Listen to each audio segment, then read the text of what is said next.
Hello, welcome to my series about all Chopin's music. Today we continue our trip through Chopin etudes. Etude in D flat major, opus 25, number 8. The so-called double sixth etude. We've already had a double thirds etude and now we have the sixth. And what is this? And what are the difficulties of this etude? Well, the sixth is also the interval, but is wider than the thirds, because the third is, we only have 3 notes, but between those 2 notes. But then when we have sixth, then it means we have 6, so it's much wider. So instead of playing, well, I show you from the close-up immediately, because that's how we start this etude, like traditionally, talking about difficulties. Okay. No, not okay. Okay, now it's okay. So these were the first, right? So we had, and then when we have sixth, then we have it wider. So the hand has to be stretched.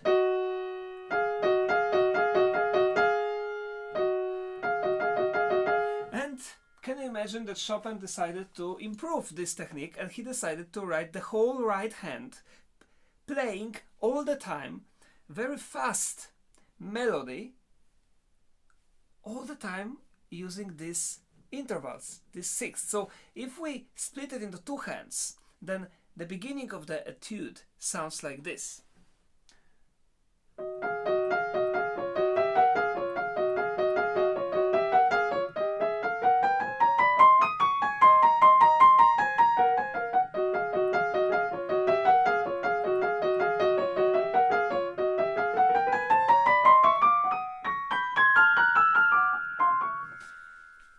And so on. And this is already difficult for 2 hands. And now I play for you the whole etude, because it's very short, only right hand. Just want to make sure that you can see my right hand. Okay, so just watch from close up what kind of difficulty the right hand has to present and overcome. Well, that's the better word.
Bravo for the right hand. Well, that's not easy, and it must be fast tempo, and the hand is stretched all the time when we have to play legato. Chopin writes here molto legato, which means we have to connect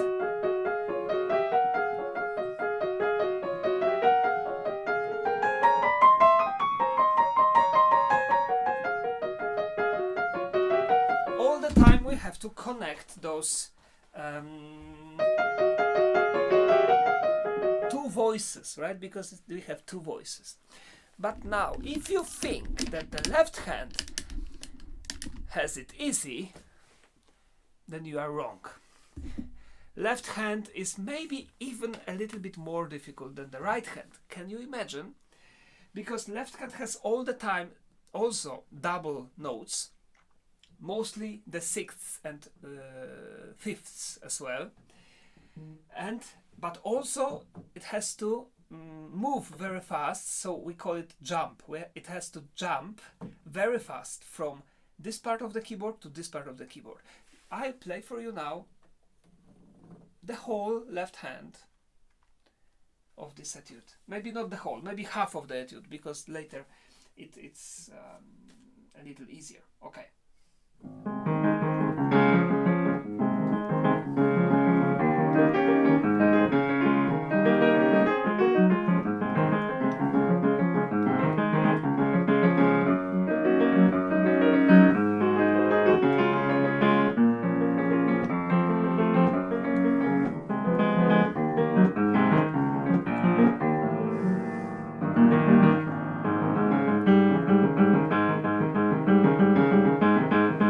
So, can you see that?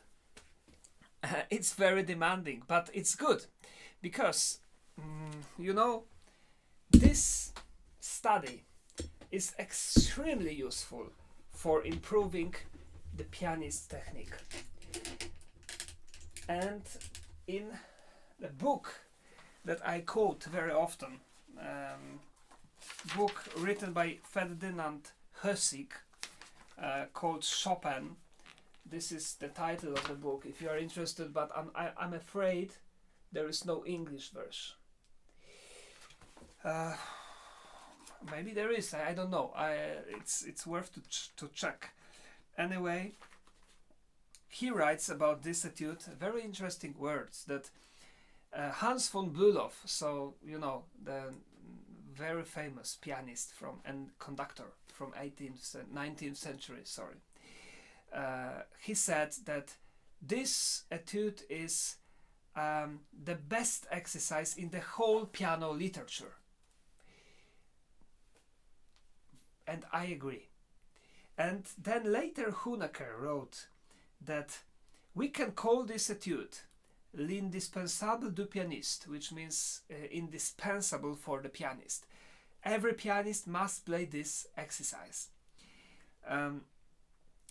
Every pianist, even the best pianist in the world, should play this etude, writes Ferdinand Hössig, before each concert 6 times in a row. And then it will be the best medicine against the stiffness of the fingers. Well, there must be something in it, because when I practice this etude quite a lot, of course I feel, maybe not pain, but I feel that my fingers are more flexible. Because, you know, if we have to play these double notes all the time, and it's not easy, and it's not comfortable, so later our hand is just warmed up. So I personally strongly recommend every pianist to learn this etude and to play it every day a little bit, because it's really improving the technique. In my opinion, much more than the thirds etude. Physically, right? But of course, it's not only the exercise. Maybe we don't have here some deep feelings. Maybe we don't have here some deep message. But we still have Chopin's poetry. It is a poem. Very light, very short, extremely short. It consists of only 36 bars. So it's the shortest Chopin's etude when it comes to the bars. And it lasts about 1 minute. 1 minute, 5 seconds, something like that. Because the tempo is very fast, of course. And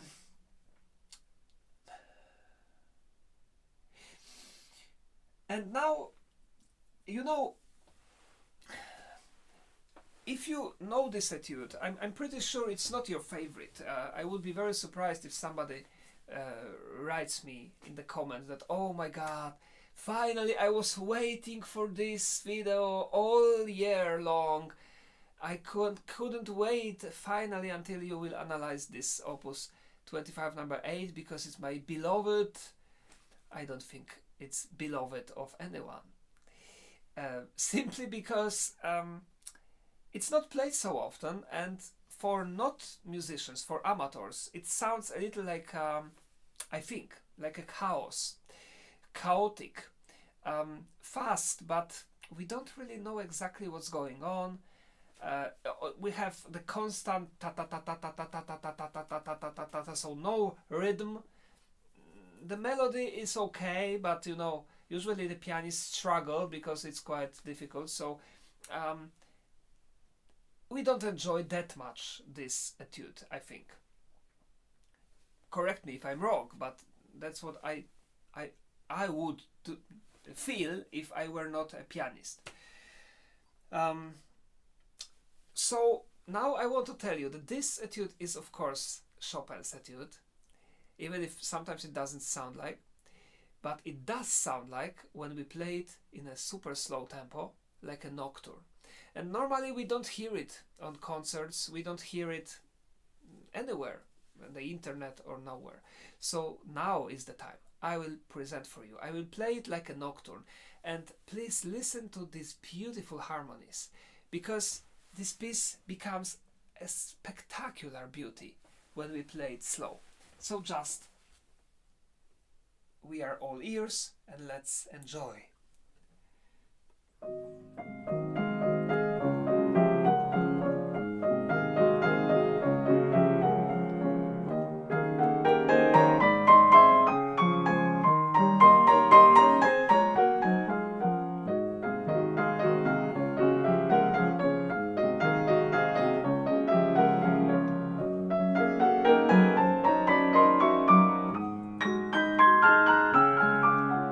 And now listen to this,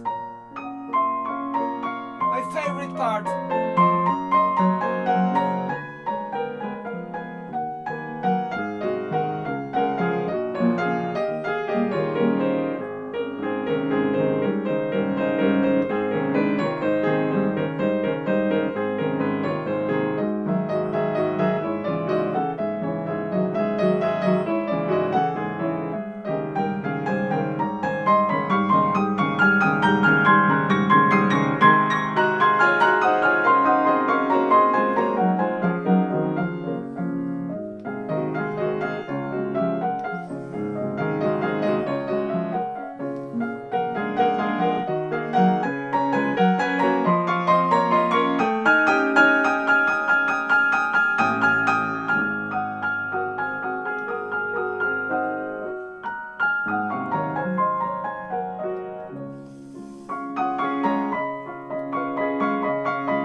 I hope I encouraged you, if you are a pianist, to learn this etude and practice it at least in this slow tempo, and I promise it will improve your technique.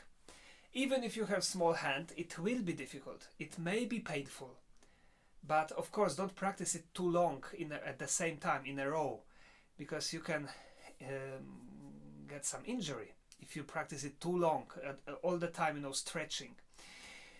But every day, 10 minutes, 15 minutes, 20 minutes, I promise it will improve you so much. Not only in this etude, but in all the repertoire. Because we do need this kind of technique. Sometimes it's hidden. It's hidden in many other... Oh, we don't see Chopin now. Okay. We have it in many other repertoire. Of Rachmaninoff's music, and Tchaikovsky's music, and Schumann, and many. So beautiful, isn't it? Well, I love it, and I played a lot. Of course, we pianists, when we study this etude, we have to practice like that. And then, well, I try with this etude especially, because, you know, it's especially very difficult to play this etude in a fast tempo but poetic. I'm not practicing this etude long enough to be able to tell that I fulfilled this. I mean, I reached this level that I can play it very fast and also very beautiful like this, very poetic, because it takes a lot of time. I only practice it about 3 weeks, so it's, in my opinion, not enough. So I will continue, of course, practicing that, but that's very, very interesting. That, you know, differentiate the technical exercise from Chopin's poetry and from the beauty. It's very important in this piece. So, well, now we know what's difficult, now we know what's beautiful, but now we proceed to the analysis of the structure. And my goal in this video for everyone, each of you who are here and you don't know this etude so well maybe, or you don't understand, my goal is that after this video, listening to this etude will never be the same. That you will be able to split, to divide this etude and to listen with understanding, listen like a language. Let's make a comparison. Let's compare that. For now, when you hear this etude, it sounds like somebody is speaking to you in some language that you don't know. For example, in Polish. Let's say now, if I speak in Polish, teraz zacznę mówić do Państwa po polsku i teraz będziemy analizować dalej tą etiudę i wszystko będzie łatwiejsze, jak zaczniemy to zanalizować, jak podzielimy to na wszystkie części, będziemy dokładnie mogli zrozumieć formę i wszyscy będą szczęśliwi. That was Polish. And this is the etude for you now. And after the video, I want you to feel as if somebody is speaking to you, but in the language that you understand. It's not difficult, actually, because the construction of this piece is very easy. What we have to do is we have to simply divide the small phrases and maybe even count how many bars these phrases have. Let's do it then. Now I will play for you again the whole etude, and I will count the bars and I will divide phrases, maybe without naming them, but just one phrase, one phrase, one phrase, and so on. Okay, so bar number 1, number 2, 3, 4, and the end of the first phrase. Then second phrase, bar number 1,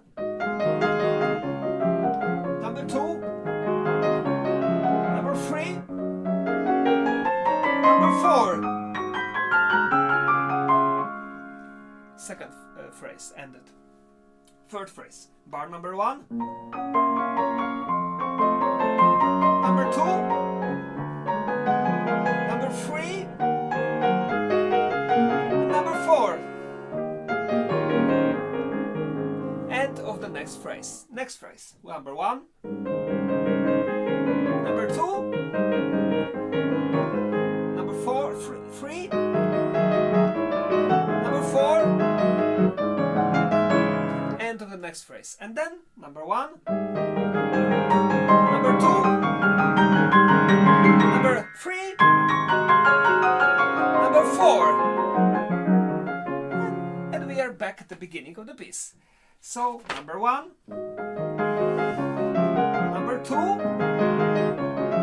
number 3, number 4. And now we don't end. So number 5, number 6, number 7. Yes, my friends, only here, for the first time in this etude, we have 7 bars instead of 4. Until now, we had phrases that were always constructed, that last exactly the same amount of time.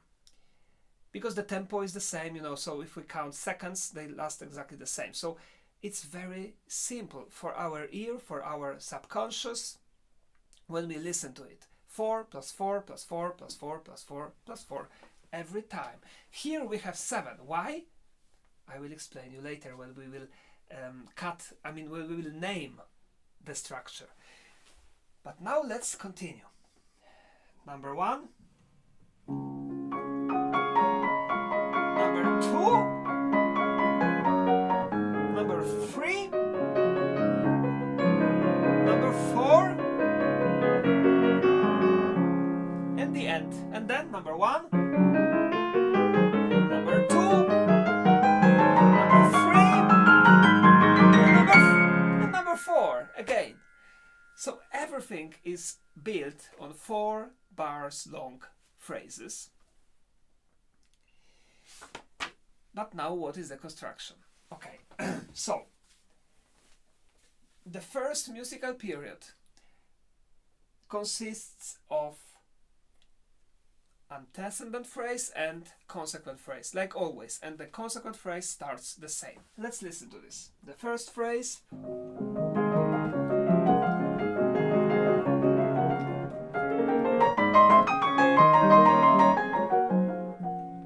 So, you know, we started from being here and saying something.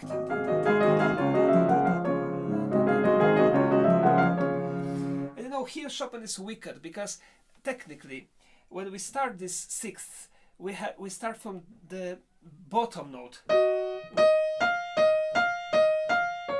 Right? So, and when we practice that, finally, after a week, we can play it in tempo. Then the second bar starts from the higher note, from the upper note. So instead of this, we have, well, this is really wicked, right? So listen, from down, from up, and then we go up and then down.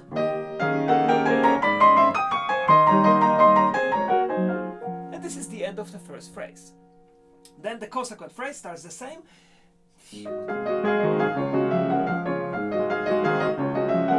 And then it goes higher up and then it goes down. And this is the first musical period.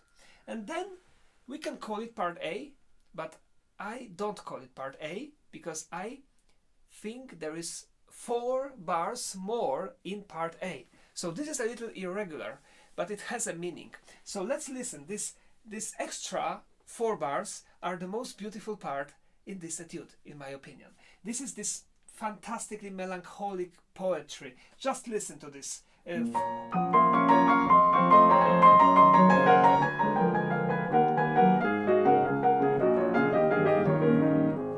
this is the whole part A. Let's listen to this again in its entirety.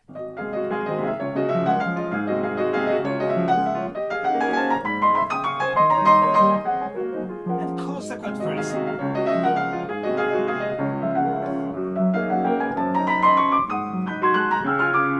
So rape. And then these 4 bars.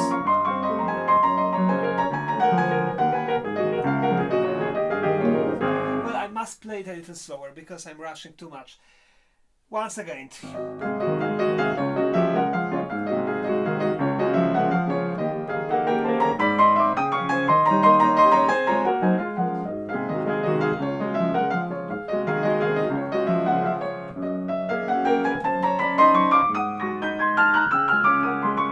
And now these 4 bars.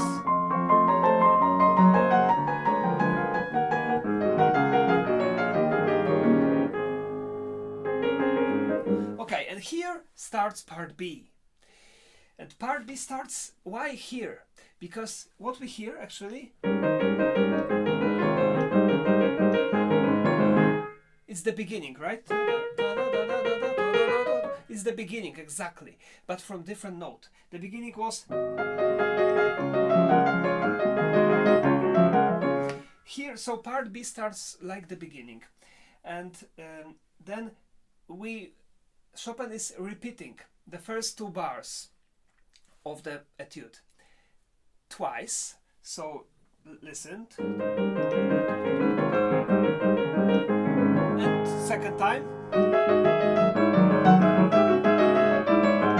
And then we reach the huge climax and we go down. Listen.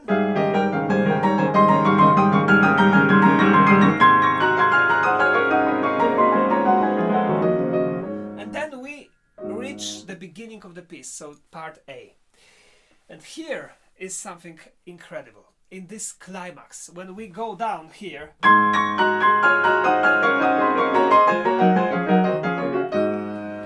my friends, Chopin is breaking all the rules, the general rule of harmony.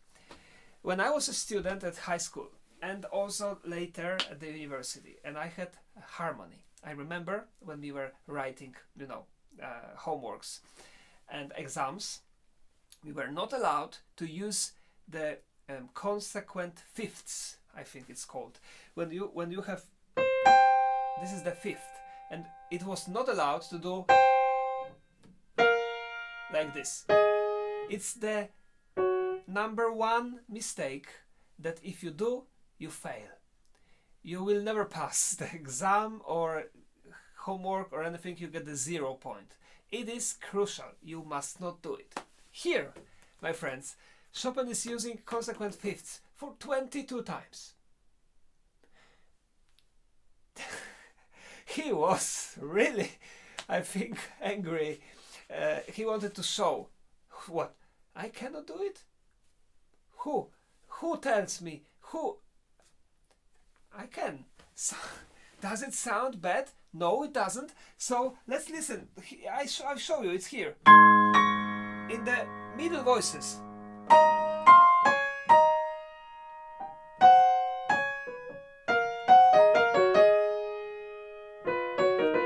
Amazing, right? I mean, not for harmony teachers, but for students, I think it's amazing. If you're a student, you have harmony, please bring it. Do it in your homework, then bring it to the teacher. Well, of course, I'm joking now, but this is a very special moment in the history of harmony, you know? So, this is part B. Let's listen to it again.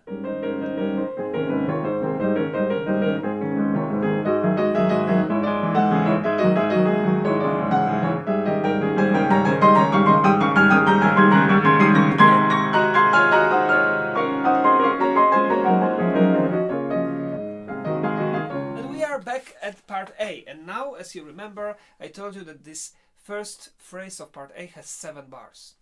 Yes, because the beginning is the same like at the beginning of the etude. We have the same 2 bars, but then we are building another climax. I call it, we are climbing the mountain, and then when we reach the mountain, we stay and we look, and we observe, and we enjoy the view. And when we are fulfilled with the view, we go down. And when we go down, we reach coda, of course. So let's listen to this. We climb. We stay.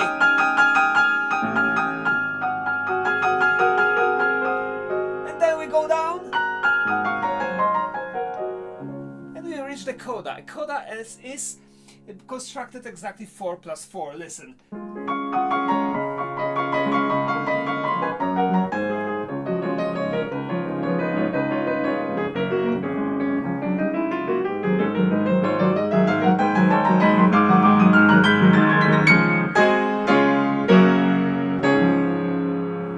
And the etude ends as if it's, a long virtuoso piece, powerful, very misleading ending, but at least it gives a little satisfaction to the pianist who overcome all these difficulties that this etude has.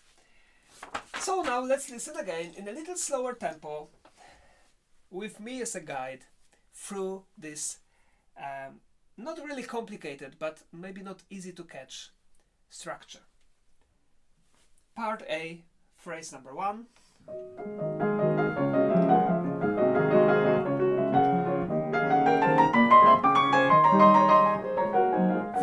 number 2.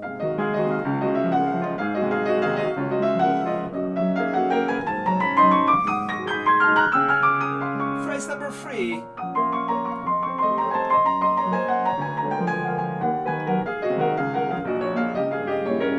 Part B.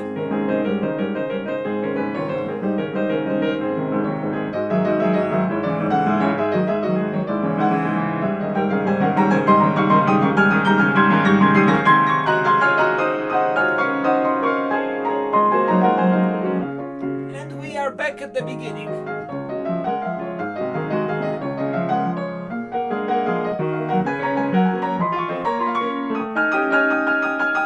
We reach the mountain. We go down. And we are in the coda.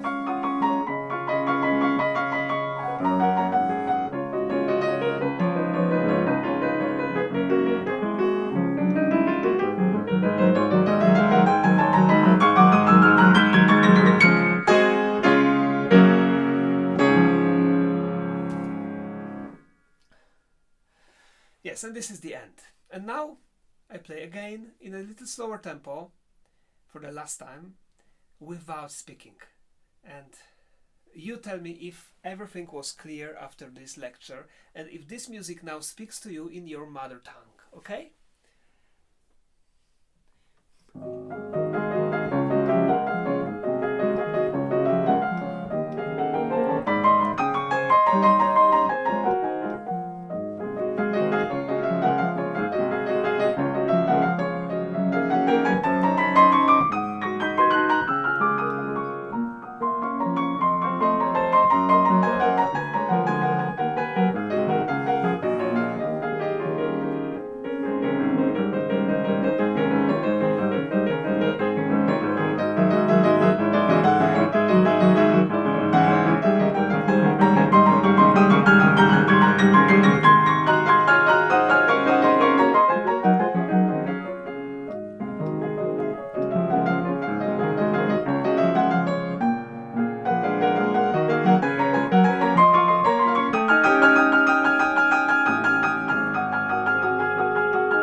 So I hope it was better and easier to listen to. If not, please watch this video a few more times if you like, and then I'm sure the listening of this etude will be different. Thanks for your time, thanks for watching, and see you again. Bye bye.